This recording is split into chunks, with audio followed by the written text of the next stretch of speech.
Hi everyone, Aaron here for Zollotech, and this is the Samsung Galaxy Z Flip. I was finally able to get my hands on this. I looked for it a week or so ago and couldn't find it. I did order one the day it was available, but it took a week to get here for some reason. So I thought we'd unbox this. I'll talk about the colors and the design and everything else. And if you'd like to jump to any specific point in the video, just look down in the description and you'll see all of the time codes listed there.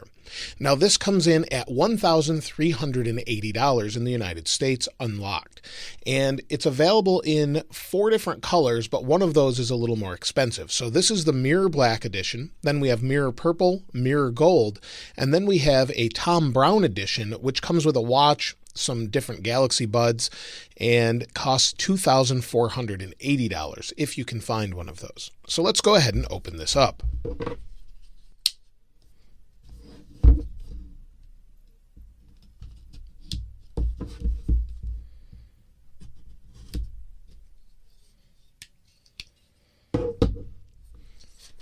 So we'll open the box here, and you'll see it says Flip. Now, if you've seen the ones that are mirror purple, this has a different color to it, but the mirror black, everything is black. So let's go ahead and open this up. And inside here in the top, we have a little box here. Let's see what's inside it. And I already ripped it. So here we have a couple different things. So we have our SIM card tool, and then we have a quick reference guide. We also have a get the most out of your phone with a Samsung Care, terms and conditions. And then also we have this little case that comes with it. So they give you a plastic case to go over it. We'll take a little bit closer look at the case later on. Now the first thing it says, the future changes shape and meet your Galaxy Z Flip. So let's go ahead and remove that. And here we have some care instructions. Do not press the screen or the front camera lens with a hard or sharp object, such as a pen or your fingernail. Doing so could result in scratching or puncturing them. It says when folding, do not place any objects inside. Keep it away from water and dust. Do not attach adhesive films or stickers to the main screen, and basically keep magnets away from it. So here is the phone itself. So it's a little early on and fragile. Let's set this aside. We'll take a look at the accessories and then we'll come back to the phone in a second. So it says Galaxy Z Premier Service, and you've got some concierge service as well. And here we have a charging adapter. So AC to USB-A, and this one is a 15-watt charge adapter. Now you can get a faster charger if you buy that accessory through Samsung, but this also includes wireless charging, so you won't necessarily need this at all. Now let's see what's inside here. Looks like we have our little adapter, so if you want to switch from either another Samsung phone or maybe an iPhone or another Android phone such as a Pixel, you have a USB-C to USB-A adapter for that. And then in here we have some headphones and an adapter. So here we have a USB-A to USB-C adapter that comes in the box with it.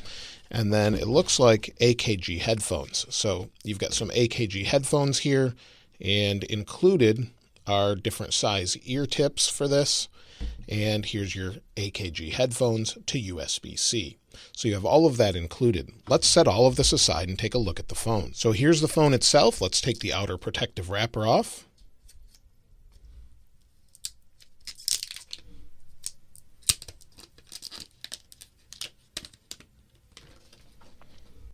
And you can see this is the mirror black color. And so it's sort of a glass on the back, and it's Gorilla Glass. It's Gorilla Glass 6, and it's got an interesting design. It's very tall, and like Samsung says, this is a little bit less resilient to things like scratches, so you don't want to use your nail on this display. So let's go ahead and fold it, and it's got a nice hinge feel to it. So let's close it here, and you can look around the outside edge. So let's take a look around the phone and talk about the specs. So on the right side of the phone, we have a volume button. So it's a volume up and down rocker. We have our power sleep wake button that's also a fingerprint sensor. Nothing else on the right side of the phone. On the bottom, we have one speaker and a microphone, and then USB-C. And we don't have dual speakers on this phone. You just get the one on the bottom. Now on the left side of the phone, we have our SIM card tray. So let's go ahead and pop that out and take a look. So we just have a single SIM card tray. It does have an internal eSIM as well, and it has a little waterproof gasket around this, but there's no expandable storage with this phone. You have nothing else on the left side of the phone, and you have an extra microphone at the top of the phone. Now on the back, we have our dual cameras, and you can see this is already picking up fingerprints. We have dual cameras on the back, and they're 12 megapixel cameras. You have one that's an f1.8, that's a 27 millimeter wide with optical image stabilization, and then you also have an f2.2 that's 12 millimeters, and it's an ultra wide. The cameras can record 4K 60. Now on the front, you have only a 10 megapixel camera, which is fine for selfies and things like that. But this is an f2.4 and can record in 4K 30. Now internally, we have a Qualcomm Snapdragon 855 Plus, 8 gigabytes of RAM, an Adreno 640 GPU, and you've got 256 gigabytes of internal storage. And like I mentioned before, there's no expandable storage on this phone. Now this little display that we have here, we'll take a closer look at in a moment, is a 1.1-inch Super AMOLED display that's 112 by 300.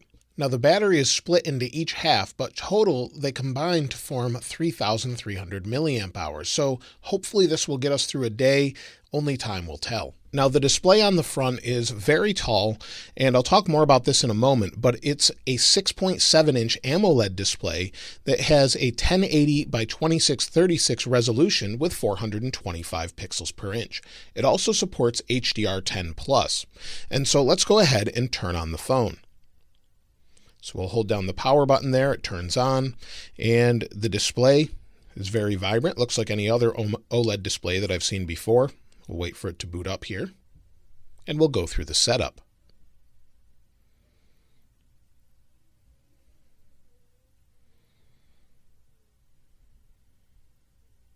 Let's get started. Let me help you get set up more easily by guiding you through the steps. So we'll hit let's go. Look at the terms and conditions. Once you read and agree to these, we can really get going. So we have to agree to the terms and privacy policy, but we don't have to send diagnostic data. You can or you don't have to. We'll go ahead and hit next. Quite handy here. Choose a network. So I'll set up my Wi-Fi. We'll go ahead and hit next. It's going to look for updates, and I believe there are some updates for this. And this is really interesting. If I fold this display, it's kind of weird. You can see the light, the way it hits the area where it creases a little bit different, but this is really interesting. I'm not sure that I'll like a foldable display, but I'll use it for a few days and see what it's like. It is definitely different and something interesting to look at as opposed to seeing the same sort of solid brick all of the time. So now I can copy my apps and data from a different phone. So I could do that from, say, a Pixel or an iPhone or whatever I'd like. So for now, I'll hit don't copy. I'll come back and do all of this later, and I'll get everything set up. So now I'm signed in with Google. I'll go ahead and hit next. And now we can set up the fingerprint sensor. So you could use face recognition, pattern, PIN, password. I'll use fingerprints. And we use the fingerprint sensor on the side. So I'll put in a PIN. And now we'll scan the fingerprint. So I'll just do this over and over.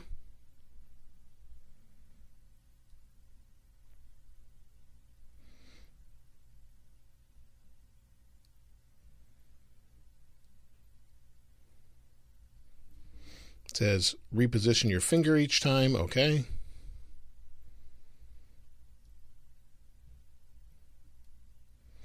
And we're done. So that was pretty quick setting up the fingerprint sensor. The actual haptics in this phone feel pretty good too. It doesn't feel cheap and feels more like the touch on an iPhone with the Haptic engine as opposed to just a regular vibration motor. So I'll sign in with my Samsung account. Now it says I'm all done signing into everything. We'll hit next. It says before you get started, here's a warning again about pressing on the display and things like that, and keep your phone away from credit cards, medical devices, and other objects that may be affected by magnets. It has magnets to actually help it close like this. And so let's unlock it. There we go. We'll hit done. It says just a sec, and we're at the home screen. So we'll give it just a moment to fill everything in. We'll tap for weather info. Okay. Now let me dim the display just a bit.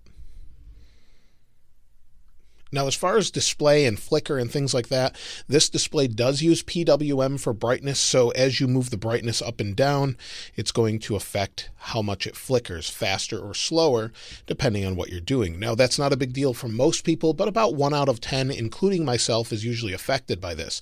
Samsung displays are usually fast enough that it doesn't bother people's eyes, but sometimes, if it's something like a OnePlus 7T, those phones actually flicker slow enough that it can cause extreme headaches and things like that. But in general, we'll see what it's like to use. Samsung displays tend to be fast enough that they won't bother you, but it does have PWM, so I thought I'd mention it. Now, after typing on this display, it actually feels pretty good. So if we go to the internet here, and it's bringing us to Google, we'll just look for Samsung, and the actual typing experience feels pretty good. It doesn't feel like you're actually tapping on anything other than glass, although this is ultra thin glass with a sheet of plastic over it, so you have to be really careful with it. Now, if I fold it, it shuts off and you hear a little click letting you know it's turned off. You open it back up and then you just scan your fingerprint and you're in. So it is sort of a two-step process there. Now, the way this display looks, I'm actually pretty impressed with it, but you definitely see the fold there. I'm assuming that you're going to ignore it after a while. You'll see it has some Microsoft apps pre-installed. And let's go to the app drawer here and see what else we have. So we have Facebook installed. Let's see if we can uninstall it. We can't uninstall it by default, but we can disable it if we want to do that. And we have all of our normal apps that we would have anywhere else. So there's only one page, but we have all the Samsung apps. We also have Microsoft apps as well as Google apps here. So I'll spend some time trying this out, and I'll transfer some of my information so I can use the phone and see what it's like. Now, just as I'm using this, it does seem to feel a little bit warm here at the top, and that's probably where the CPU is. I don't remember from the teardown, but we have batteries on both top and bottom.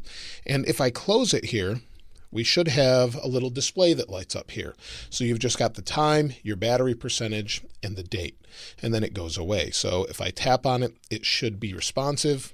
And see if I scroll through it. There we go. We have some email and some downloads. It's giving us our notification bar here. Now, a couple other things to note before we take a look at the cameras is that this has 802.11 AB, GN, and AC, but no Wi-Fi 6. So they haven't added that, and that's fine for most things since a lot of people don't have Wi-Fi 6 yet. But this also has Android 10 and One UI 2 in it. So let's take a look at that. So at the top, you can see it has Android 10, One UI version 2.1, and there's actually a software update available for this as well. Here's the update that's available, and it says it's added single take mode to the camera, and it also says the camera angle can be switched between wide and ultra wide when tapping the camera preview on the cover screen. It also says a software update can include, but is not limited to, stability and bug fixes and things like that. So I'll get this installed, and then we'll take a look at the camera. Now the phone is rebooted, it's fully updated. Let's go into the camera here, and you'll see we have single take, photo, video, and more. And one thing I've been noticing is the interface is just really smooth on this phone. So the rear camera is active, so if I slide in a Pixel 4 XL, and I'll do a quick size comparison in a moment, but watch the UI as I actually flip this in half. So as I do that, it just slides up to the top.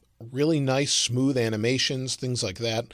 And this is something that we've seen with other companies or stock Pixel devices for years, but now everything's nice and smooth and fast, and I really like it. So single take will actually take photos based on what moments it thinks is best. I just want to take a quick photo, so we'll do that. So it takes a quick photo with the 12 megapixel camera, and then we have the option for ultra wide. So you'll see again here, we'll zoom in a little bit using the regular wide camera, go ultra wide. And so you have those options. And then you also have video in 4K 60. So you can record video in 4K 60 with this camera. And then of course, we have a selfie cam as well. And so if I fold this in half, again, the UI changes and we can take a video just like this. So now I'm recording a video with the selfie cam on the Galaxy Z Flip. And it looks like it's doing a little bit of smoothing, but in the display anyway, it looks pretty good. So we'll hit stop there. And the cameras actually look better than I thought. So in general, I really like this interface. It's just really different. It's kind of interesting to see everything split up like that. Now, as far as the size is concerned, here is a Pixel 4 XL. So this gives you an idea of size. So it's a little bit taller, but about the same width or so. And here's a Pixel 3a XL to give you an idea as well. So both of these are good sized phones, but again, you can just fold the flip in half and you're good to go. And everything feels very high quality. And of course, this has tons of fingerprints on it. So they include a case with it like this. So I thought it'd be interesting to try this out. It's a very thin plastic case, but it should be interesting to try. So let me wipe this off because this is super slippery and it just slides around really easily. So let me wipe off the phone and apply the case. Now the case itself actually has a little bit of adhesive in it. So you pull off these little blue tabs and the case will adhere to it. So you just want to make sure it's really nice and wiped down clean, and then we'll apply this.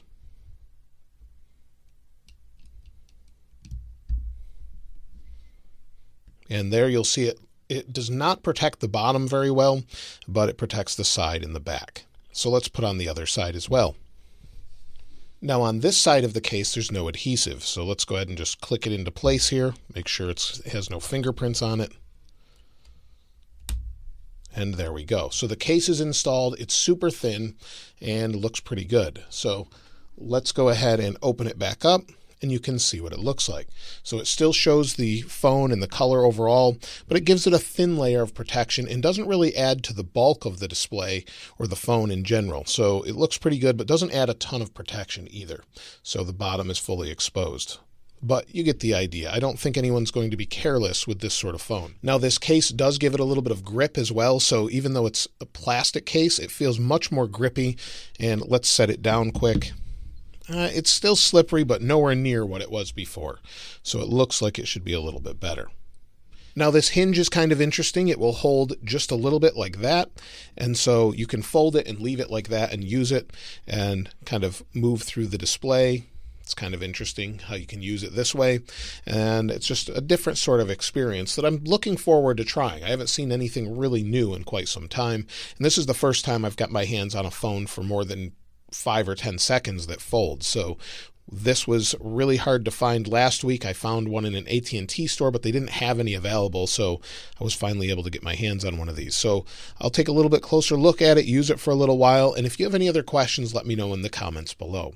I'll leave a link to this wallpaper in the description as well, so if you'd like to try it out on your phone, hopefully it will fit properly, but it's got a nice look to it and shows the vibrancy of a display if you have an OLED display. If you haven't subscribed already though, please subscribe, and if you enjoyed this video, please give it a like.